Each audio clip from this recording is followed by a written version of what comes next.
Ces murs ont vu se succéder les plus grands directeurs de la photographie. C'est le siège de l'ASC, l'American Society of Cinematographers, l'association américaine des directeurs de la photo, dont Stanley Cortez est un des membres éminents. Depuis les années 40, Stanley Cortez est en effet l'un des très grands chefs opérateurs de Hollywood. On lui donne notamment l'image de la splendeur des Anderson d'Orson Welles, du secret derrière la porte de Fritz Lang, de Shock Corridor de Samuel Fuller. Mais c'est peut-être son travail sur La Nuit du chasseur, le film mythique de Charles Laughton, qui restera comme la plus parfaite expression de son art. Son style de lumière très contrasté est pour beaucoup dans la magie du film.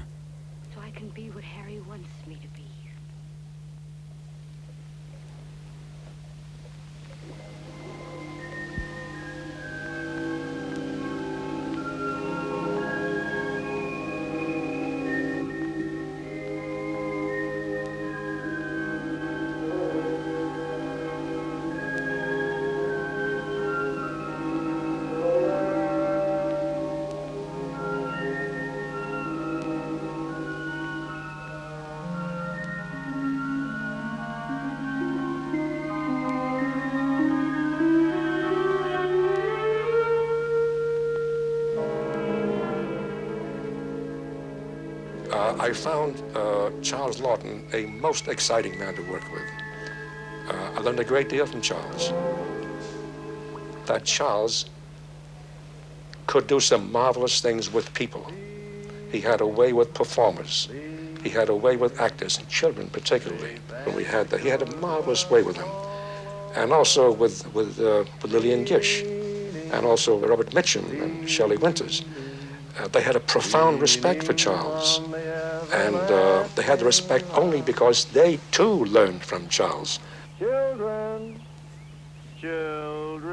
Charles did not know too much about camera technique. He depended on me completely. And I'm not saying this with ego. That's the truth. This is what Charles wanted, because Charles did not know. And as a matter of fact, I used to go to Charles's house, where I would explain to him what different lenses would do and what the height of the camera would do, because of the elevation means a great deal. What is Claude saying? Anyway, but I used to go to Charles's home to explain these things, and I learned more philosophically from Charles than he from me photographically. Do you follow me? So it was a marvelous marriage of two people with two potential talents. Now, the picture was made in 36 days. And I would line the shot up, show it to Charles, and Charles would say yes or no. It was never no, it was always wonderful. He was very appreciative. And the same thing applied to Orson Welles, and of course to Sammy Fuller, and of course to Fritz Lang. It's the old story, if you know what you're doing, there is no trouble at all. Tell me another secret about my dad. Oh, no, your turn. All right, what secret shall I tell? Where's the money hid? John's there. Where's the money hid? You tell me, you little wretch, or I'll tear your arm off.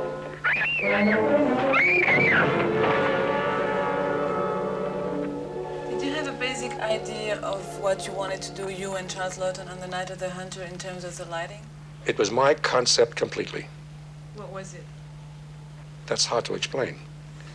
But what I will tell you, I mean, you say, what was your concept? It's hard to explain. What technically? When a painter paints a picture, say, what was his concept? It's his style that counts. It's what he thinks and feels and does, and what he reflects and what he has gone through life and so on and so on. You just don't make pictures with just light. There must be a reason. But then there's a sequence in Night of the Hunter, and it's a very poetic sequence. And I lit it in a sort of full-bodied way. But after hearing Bob Mitchum talk and what he had to say, I used to begin with, we'll say, about 10 lights. I designed the whole concept with 4 lights. Because the 4 lights that I used, I think it's the 10, was the dramatic communication that I wanted the audience to get.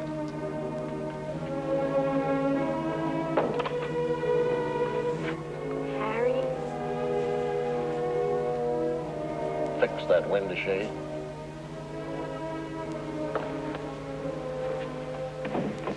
Now, when we rehearsed the scene, and when I was changing lighting, Charles Laughton I was praying. said to me, "Stan, what are you thinking about?" Now, I was pretty close to Charles. It's none of your damn business, Laughton, you know, in a humorous way. But he insisted. I said, "Charles, I'm thinking about a piece of music right now."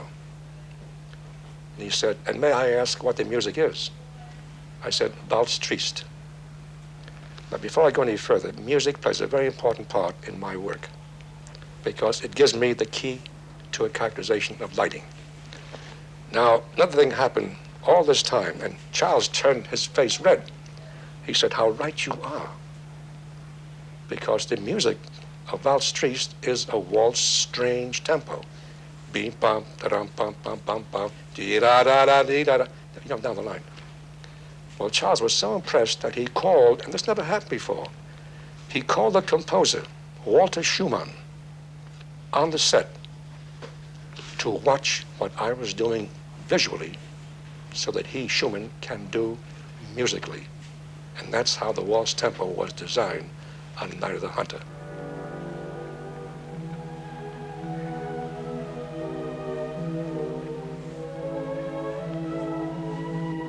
The children know where it's hid. John knows. Is that it, Harry?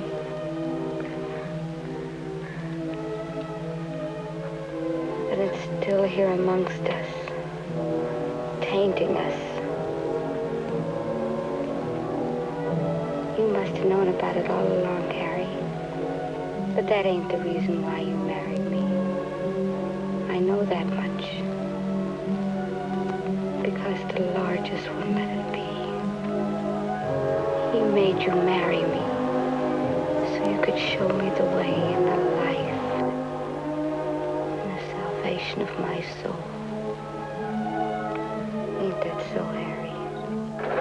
So you might say that it was the money that wrung us together. The rest of it don't matter.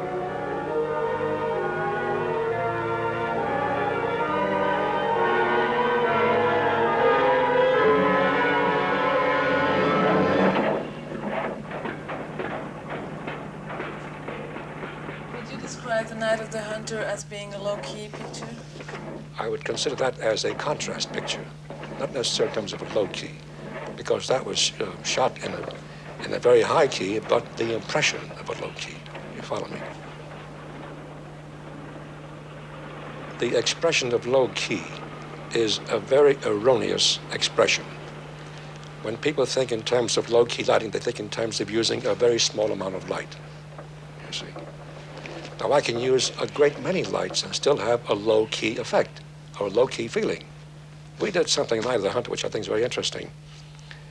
We were at the RKO Ranch, and the scene of the little boy behind the window in the house. And we got the feeling that we should sort of dolly in to the boy. Well, it was getting late in the day, and Charles and I talked about it, about moving in. I said, "Charles, I've got an idea. I think you'll like it." What I did was I used a simple iris, and by closing the iris down, just holding the boy's face, gave the impression of a move in. Tell me a story, John. Well, once upon a time, there was a rich king who had himself a son and a daughter. They all lived in a castle over in Africa. And one day, this king got taken away by some bad men. And before he got took off, he told his son to kill anyone who tried to steal his gold. And before long, the bad men came back and...